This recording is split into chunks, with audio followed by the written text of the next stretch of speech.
Udah tahu belum apa itu yang disebut dengan profil risiko?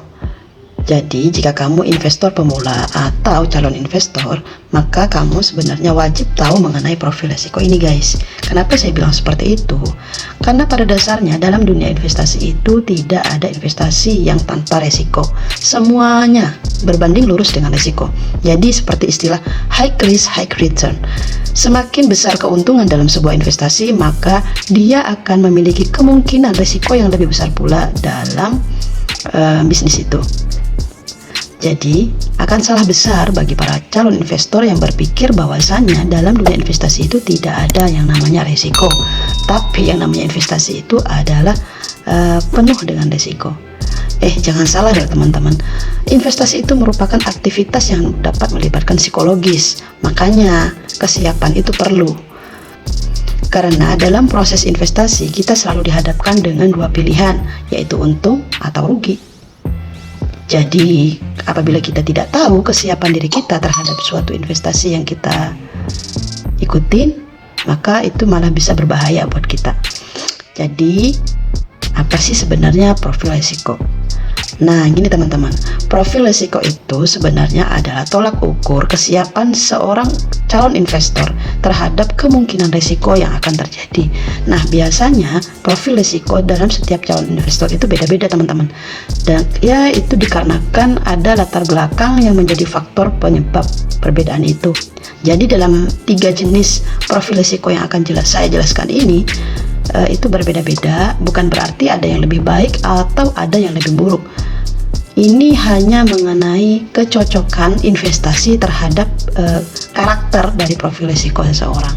Jadi ketika kita mengetahui jenis profil kita sebelum kita melakukan investasi, maka kita akan bisa menyesuaikan kesiapan diri kita terhadap investasi tersebut.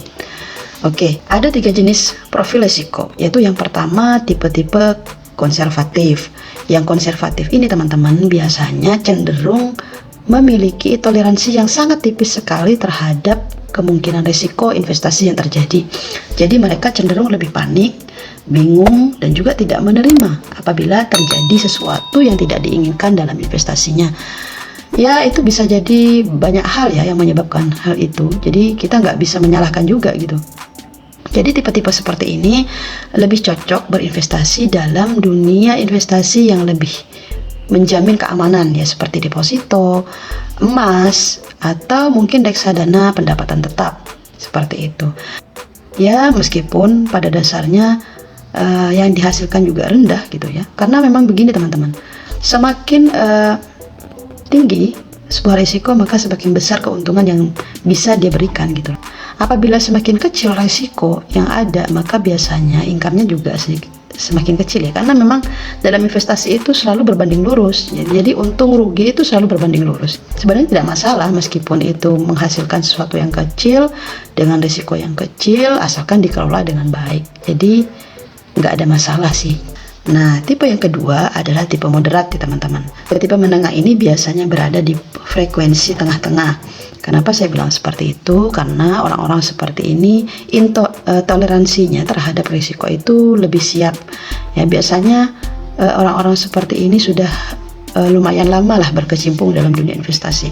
Jadi dia sudah paham gitu mengenai jalannya investasi, terus risiko yang akan dia hadapi. Jadi dia cenderung lebih siap mengambil keputusannya sendiri dan bertanggung jawab atas keputusan yang dia ambil. So, tipe-tipe seperti ini cocoknya ya mainnya ya di investasi, reksa, saham, dan lain sebagainya.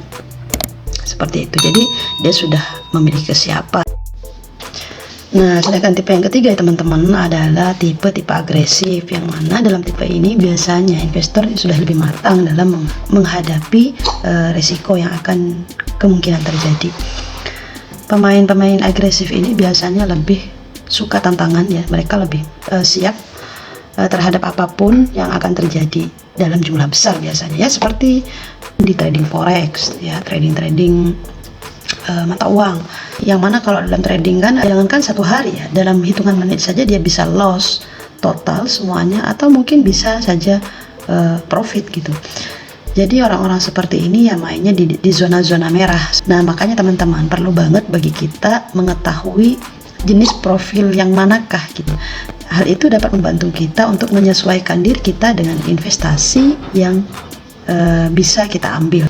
Memang ada sih kuesioner di mana tujuannya adalah untuk mengukur sebuah profil risiko dari calon investor. Biasanya kalau kita ingin masuk ke investasi perbankan, biasanya kita diberikan kuesioner ini. Tapi menurut saya dari jabaran yang sudah saya jelaskan dari tadi ya teman-teman, saya kira teman-teman sudah memahami ya bahwa kita ini termasuk jenis profil risiko yang mana.